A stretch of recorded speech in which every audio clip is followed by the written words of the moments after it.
नमस्कार किसान साथियों, आप सबका हार्दिक स्वागत है अमेजिंग किसान के यूट्यूब चैनल में। पिछले महीने की 8 तारीख को मैं बस्ती में गया था, Indo Israel centre of excellence for mango के। ये कुछ प्रश्न थे जो आप सबको जानना बहुत ज़रूरी है।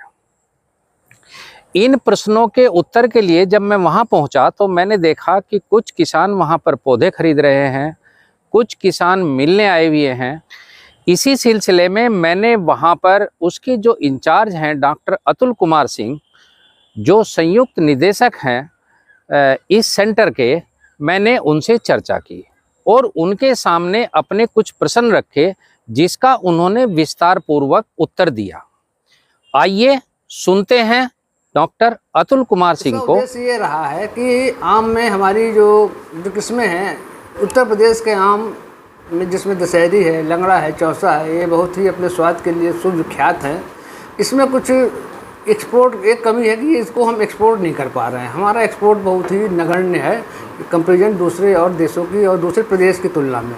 तो इसमें इसका अच्छी गुणवत्ता के पौधे और उसमें जिसकी जो सेल्फ़ लाइफ होती है आम की, दशहरी, लंगड़ा, चौसा की सेल्फ़ लाइफ बहुत थोड़ी होती है, 5 से 10 दिन के आसपास की होती है। और हमें अगर एक्सपोर्ट करना होता है तो कम से कम 25-30 दिन की बाहर पहुंचने में ज़रूरत होती है।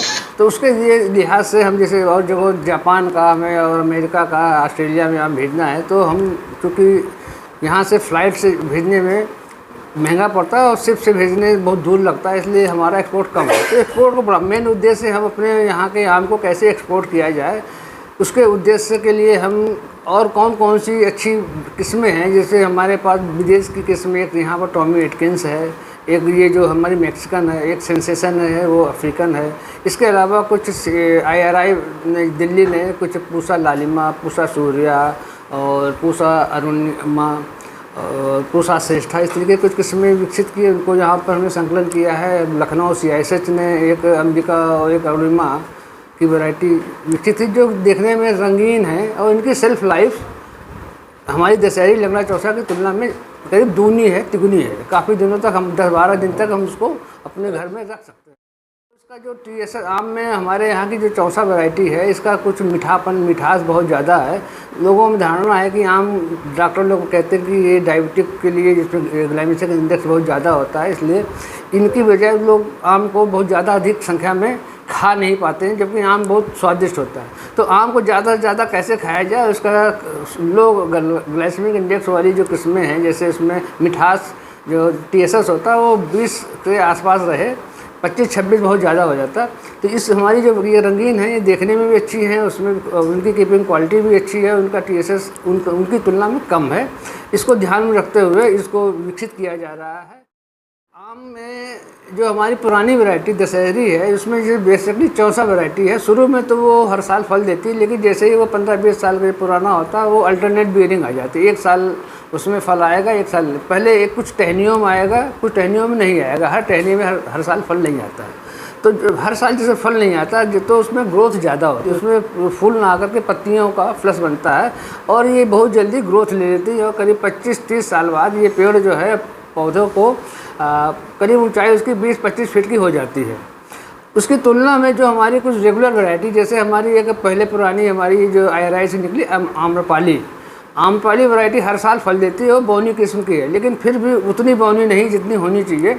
लेकिन अब ये अंबिका वैरायटी हमने CISH में देखी है, वो पिछले हमने 15 साल से देख रहे हैं, अभी उसकी हाइट 10 फीट से ऊपर नहीं हो पाई है। ये तो ये मालूम पड़ता है कि अंबिका, इसको हम हर साल, क्योंकि इसमें हर साल फल आता है, तो फल जब आएगा तो उसमें पौधों की पत्तियों की ग्रोथ उतनी नहीं होती जितनी कि हमारी चौसा वगैरह में होती। चौसा के 50 साल का पेड़ बहुत बड़ा हो जाता है और ये 50 हमें, चूँकि अभी पिछले 10 साल से ही इस वैरायटी पे ध्यान दिया गया है। अभी हमारे जो लगे हुए हैं 10 साल के पेड़ 8-10-12 फीट के ऊपर नहीं हो पाए। इस तरह ये इस कैटेगरी को डिफ़ाइन करना थोड़ा सा बहुत टिपिकल है, क्योंकि हर आदमी का अपना अपना एक अलग इंटरेस्ट होता है। कि अगर हमें लोकल मार्केट के लिए अपनी है और हमारे जो पुराने आम के शौकीन हैं तो उनको दशहरी, लंगड़ा, चौसा, सफ़ेदा, इनके अलावा दूसरे आम पसंद नहीं हैं लोकल डिमांड में, क्योंकि इनका अपना एक फ्लेवर है, एरोमा है, ये अपनी इनकी एक खूबी है। हर आदमी इन्हीं आमों को पसंद करता है, मार्केट में इनकी डिमांड है और मार्केट में ये यही आम बिकते भी हैं। क्योंकि अब ये नई किस्म आई है, कलर्ड है, अब हमारी नई जनरेशन है। ये जो नई जनरेशन है इसको जो जैसे देखने में जो अच्छा होता है, आकर्षक होता है, तो पहली नज़र में उस पर आकर्षण होने की वजह से डिमांड किस है इसमें बढ़ रही है। दशहरी आम जैसे इस समय किसान का 35 रुपये किलो से ज़्यादा किसान नहीं पा रहा अपने खेत से, उसकी तुलना में ये जो हमारी कलर्ड वैरायटी है ये 100 रुपये किलो बाज़ार में जो है मिल रही है, बिक रही है।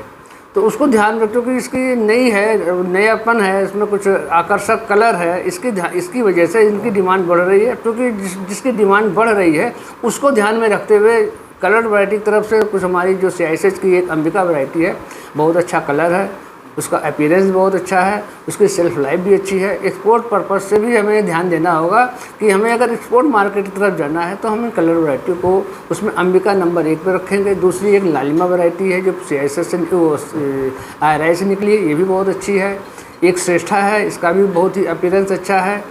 दूसरी अरुणिमा CISH की बहुत अच्छी किस्म है, ये भी देख इसका अपना अपीयरेंस है। अरुणिका वहाँ पर पूसा की भी है, ये भी बहुत अच्छी है। ये किस्में कलर्ड हैं। आम्रपाली के बारे में? आम्रपाली है, आम्रपाली अपने आप में बहुत अच्छी है, क्योंकि दशहरी का ही वो दशहरी और नीलम का क्रॉस है, उसमें दशहरी का कुछ उसमें ज़्यादा फ्लेवर और दशहरी तक झुका, जबकि दूसरी मल्लिका है उसका अपना अलग है।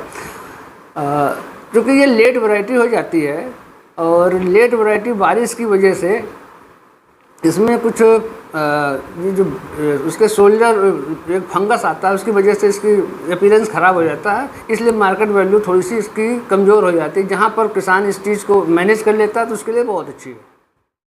जो आम की जो नई रंगीन किस्में हैं, इसको अगर हम सघन बागवानी में लगाएंगे, सघन बागवानी में भी अगर हम 6 बाई 6 की लाइन से लाइन दूरी रखते हुए और पौधे से पौधा 4 मीटर दूरी पर रखेंगे तो 1 हेक्टेयर में करीब 416 पौधे आएंगे। और इन 416 पौधों में जो हम परंपरागत तरीके से करते हैं तो इससे 4 गुना अधिक पौधे लगते हैं। इन पौधों से हमें जो उत्पादन 4-5 साल बाद जो मिलेगा वो हमारी परंपरागत की तुलना में करीब 2.5 से 3 गुना अधिक होगा। और जो हमारी कलर्ड वैरायटी है इसकी अभी बाज़ार में एक्सेप्टेंस अच्छी है और आगे भी संभावना है कि इसकी एक्सेप्टेंस बढ़ती चली जाएगी, क्योंकि धीरे धीरे पॉपुलर भी बहुत लोगों के पास है नहीं। बाज़ार में जब ये आएगी इसके अच्छे रेट मिलेंगे और निस्संदेह हमारी परंपरागत किस्मों की तुलना में ये कलर्ड वैरायटी दोनों से ज़्यादा ही फ़ायदा देंगे। आम में तो हमें अभी तक ये भी हर जगह लग रहा है, लेकिन हाँ ये ज़रूर है कि जिसमें जो कलर आ रहा है, कलर का जो हमारा एक्सपीरियंस है कि यूपी में जितना अच्छा जो कलर आ रहा है, अच्छा कलर आ रहा है, लेकिन यूपी से अच्छा कलर हमें उत्तराखंड के जो में बाग लगाए हुए वहाँ यूपी से भी अच्छा कलर, अंबिका बहुत अच्छा कलर उत्तराखंड के। अभी जब आम की प्रदर्शनी हुई थी लखनऊ में तो हमारे साथ साथ उत्तराखंड के भी जो डिपार्टमेंट है उन्होंने के भी अपने सैंपल लगाए थे, वो हमारे यूपी से भी ज़्यादा उसके कलर में आकर्षक थे। तो ये जो है कि ठंडी जहाँ ज़्यादा है, ठंडी के बाद जो उसमें आ रहा है कलर अच्छा आ रहा। अब साउथ इंडिया में इसका कलर कितना आएगा अभी इस पर रिसर्च करना बाकी भी बताएं कि दोनों जो विकसित हुई हैं ये यूपी के आसपास के पश्चिमी उत्तर प्रदेश की क्लाइमेट विकसित हुई, तो यहाँ के क्लाइमेट में तो ये बहुत अच्छी सर्वाइव कर रही हैं, अच्छी ग्रोथ हर साल ब्रीडिंग आ रही है और अच्छा कलर आ रहा है। यहाँ के वातावरण तो बहुत ही अच्छी है और उसमें मेन ये है कि जो नई दिसंबर जनवरी में ठंडी जितनी अच्छी होगी उतना अच्छा उसमें जब थोड़ा सा टेम्परेचर जब अप करेगा तो फ्लावरिंग बहुत अच्छी होगी। किसान साथियों, अभी आपने सुना डॉक्टर अतुल कुमार सिंह को, जिन्होंने हमारे सभी प्रश्नों के उत्तर दिए। इस सेंटर का पहले नाम राजकीय संतति केंद्र था, जो कि 2018 में इसे Indo Israel centre of excellence for mango के रूप में इसको मान्यता दी गई और तब से यहाँ पर आमों पर अनुसंधान शुरू हुआ और विशेष है जो रंगीन आम हैं उनकी पौध तैयार होती है। यहाँ पर जो मैंने पौध तैयार होते हुए देखी उसमें एक विशेषता है कि वो सब वी ग्राफ्टिंग के हैं। आप जो पौधे लाते होंगे अभी तक वो अनारची ग्राफ्टिंग के, जिस पर एक कलम के ऊपर एक कलम चढ़ी हुई थी, उसके होते हैं, जो कि केवल वर्ष में एक बार बनाई जाती है। लेकिन यहाँ पर जो इनका पॉली हाउस है उसमें ये 12 महीने ये जो वी ग्राफ्टिंग है वो करते हैं और हर 2 महीने बाद इनकी खेप निकलती है, जो कि किसानों को ये पौधे बहुत ही उचित मूल्य पर देते हैं।